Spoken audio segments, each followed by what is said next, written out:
Olá, amigas e amigos do canal, que nos acompanha aqui no canal Eros e Thanatos, seu canal de psicanálise. Mais uma vez, prazer de estar aqui com vocês, compartilhando ideias, informações, questões concernentes à psicanálise, e que hoje vamos dar prosseguimento com os nossos vídeos semanais, tá? Hoje eu quero tratar de um tema histórico, ou de dois temas históricos que essa semana foram celebrados aqui por todos nós. Para nós aqui de Pernambuco, para nós pernambucanos, comemoramos no dia 6 de março o aniversário, o Dia de Pernambuco, que é concernente ao aniversário da eclosão da Revolução Pernambucana de 1817, que aconteceu entre março e maio de 1817, e uma outra data também muito importante, que é o Dia Internacional da Mulher, no dia 8 de março. Eu quero falar brevemente sobre esses dois acontecimentos históricos muito importantes, um aqui para Pernambuco e também para o Brasil, porque ele vai ter um impacto no Brasil, e o outro internacional, das lutas históricas das mulheres, por sua extensão, conquistas, etc. Bom, então vamos fazer aqui um olhar, digamos, de um psicanalista por um aspecto histórico. Não vou falar como um historiador, não sou historiador, mas, digamos assim, um cronista histórico, porque eu trago temas históricos e sociais, tanto para as minhas lives, como também para os meus cursos, grupos de estudos, pela minha atividade laboral, que sempre trabalhei com políticas sociais, enfim, tá bom? Bom, lembrando a vocês, que dê um like, se vocês gostaram dos vídeos, informa para amigos, parentes, colegas de trabalhos, colegas de escola, se possível, para que mais pessoas possam ter contato com o nosso material, compartilhar e também que isso possa ajudá-los a pensar, refletir temas concernentes à psicanálise, tá? E, consequentemente, à medida que há mais likes, há mais inscrição no canal, o YouTube identifica interesse público no canal e vai espalhando para mais pessoas, e mais pessoas têm acesso, também eventualmente tem avaliações que o YouTube manda para as pessoas, e vocês aí, se vocês acharem interessante, vocês avaliam o canal. A gente está num crescimento bom, legal, interessante, consistente, e também de participação das pessoas. As pessoas estão cada vez mais participativas, mandando mensagem, trocando ideias. Às vezes elas postam no próprio vídeo, às vezes não, mas mandam mensagem para mim no WhatsApp e conversam comigo, enfim, tá? Então, mais uma vez, dizer nosso enorme prazer estar aqui com vocês. Mas vamos lá, porque temos brevemente a tratar disso aí. O primeiro tema é a Revolução Pernambucana de 1817, cujo início dela se deu em 6 de março de 1817. Uma revolução muito importante, de caráter iluminista. Dessa revolução nós herdamos a nossa bandeira e o nosso hino. Tá? E essa revolução ela é marcante porque ela vai significar que a primeira província do Brasil, o Brasil ainda era colônia, a família real ainda estava aqui. Brasil era, lembremos, naquele período, era o Reino Unido de Portugal, Brasil e Algarves, já que Dom João VI e sua corte tinha vindo para o Brasil fugindo das guerras napoleônicas na Europa, e se instalou imediatamente em Salvador e logo em seguida no Rio de Janeiro. Então, assim, havia em Pernambuco, como em várias outras províncias do Brasil, um enorme descontentamento com a centralidade do poder no Rio, como capital do Império Português, e também com os altos impostos, as altas taxas que essas províncias tinham que pagar para sustentar a família real, a corte portuguesa instalada lá, que causava grande ônus para todas as outras regiões. E Pernambuco, que tinha um histórico de insurreições muito grande, antes e depois dessa Revolução. Pernambuco sempre foi uma província, na época uma província, que era a forma de distribuição regional e divisão regional do Brasil colônia, só posteriormente é que viraram estados, e então Pernambuco foi, assim, é um estado insurreto, de natureza insurreta, nesse sentido,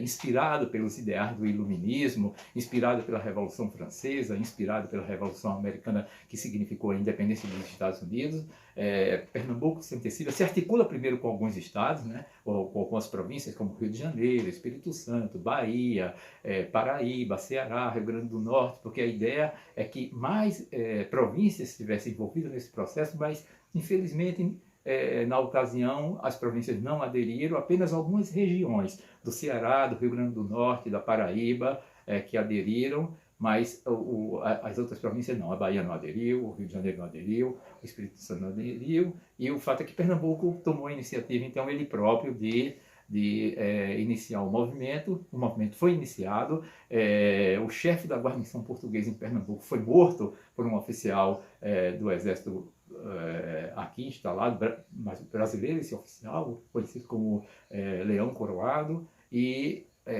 o movimento eclodiu. Ele tinha como ideais a implantação da República, que foi implantada, tinha também como ideal o fim da escravidão, a abolição da escravidão, um processo de redistribuição de terras, enfim, era um processo democrático inspirado nos ideais libertários do iluminismo, tá?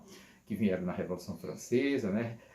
Igualdade, liberdade e fraternidade, e também na independência dos Estados Unidos, que naquela ocasião apoiava as diversas colônias que estavam lutando contra as matrizes coloniais, seja de Portugal, seja da Espanha e seja de outros países que controlavam nossa região, né, nas Américas. Bom, e foi isso que Pernambuco fez, né? Pernambuco, assim que proclamou-se independente de Portugal, não é? E tornou-se uma república imediatamente, mas não realizou imediatamente a questão da abolição da escravatura, porque esse era o ideal, mas, no entanto, como Pernambuco não tinha tropas, não tinha armas, não tinha homens suficientes para garantir uma defesa contra Portugal, que veio com tudo, né, com sua marinha, com seu exército, para retomar a província.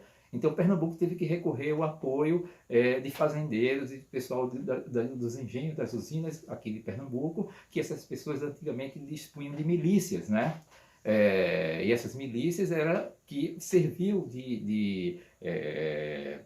a partir do apoio desses fazendeiros, desses usineiros, da cana, do açúcar, né, que serviu de apoio logístico para que a Revolução pudesse se sustentar. Mas a condição que esses fazendeiros, esses proprietários estabeleceram, condicionaram para dar o apoio, era de que não houvesse a abolição da escravidão imediatamente. Isso criou um racha na Revolução, porque os revolucionários, sobretudo o segmento mais popular, desejava, isso era um princípio fundamental, e, por outro lado, uma elite estrategicamente adiou esse processo para ir negociando, encontrando um momento outro, a fim de que pudéssemos conseguir mais adiante, né? Bom, mas o fato é que a Revolução manteve-se e durou 2 meses. No entanto, ela não conseguiu suportar o cerco que Portugal estabeleceu. Dessa revolução acontece interessante, surgiu o primeiro diplomata brasileiro, que foi o Cruz Cabugá. O Cruz Cabugá, que mora aqui no Recife, em Olinda, aqui na região metropolitana, conhece bem a cidade, né? Passa muitas vezes, se mora pela região norte e oeste da cidade, pela Avenida Cruz Cabugá, que é uma avenida muito importante que liga Olinda a Recife. Ela começa no início do Recife, ali logo após o limite com Olinda, e vai até o centro do Recife. Mas muita gente, as pessoas não sabem quem foi Cruz Cabugá. Cruz Cabugá era um homem, filho de um fidalgo português branco e uma mulher negra, nasceu aqui em Pernambuco, teve uma educação esmerada, uma educação muito fidalga, teve formação em Portugal, estudou lá, e era um homem muito inteligente, um homem negro, né, pardo, e ele foi primeiro o secretário de Finanças de Pernambuco, que tinha como seu adjunto o Gervásio Pires, que é também uma outra artéria muito importante no centro do Recife, no bairro da Boa Vista, e que depois foi indicado pelos revolucionários para ser o primeiro diplomata brasileiro, no caso, o primeiro diplomata de Pernambuco, que veio se tornar o primeiro diplomata brasileiro, né? Porque naquela época o Brasil não tinha representação diplomática dele próprio, porque era uma colônia, e que foi indicado para esse posto lá nos Estados Unidos. E lá nos Estados Unidos ele tinha duas missões, algumas missões. Uma era trazer os Estados Unidos para apoiar Pernambuco com armas, com munições, com logística, com navios. E também lá ele conheceu um general francês, né?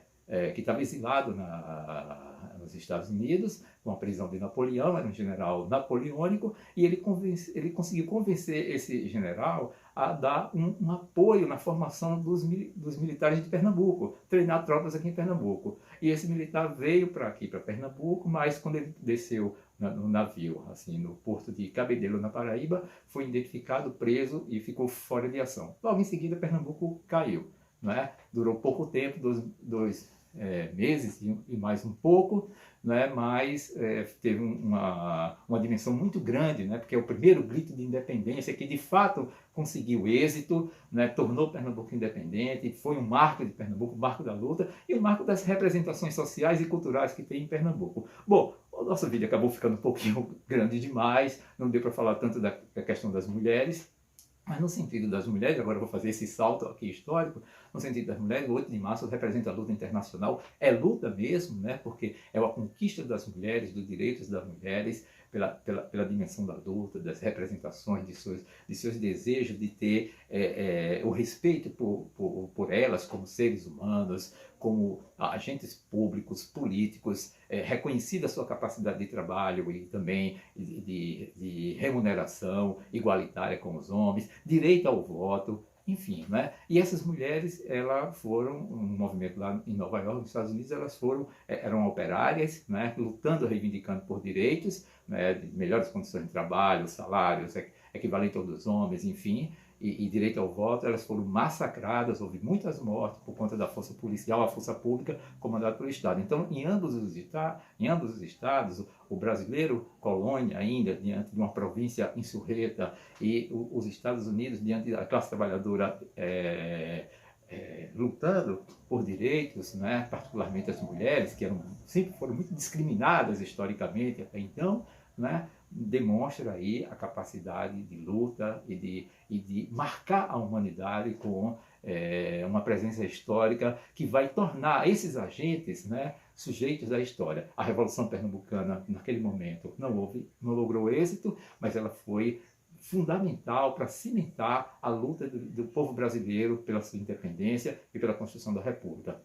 A luta das mulheres naquele momento foi abafada pela violência, mas ela não emudeceu. Ela gerou elementos, fomentos para as lutas das mulheres, o movimento feminista, e que traz a mulher hoje para uma dimensão de subjetividade social muito importante, né?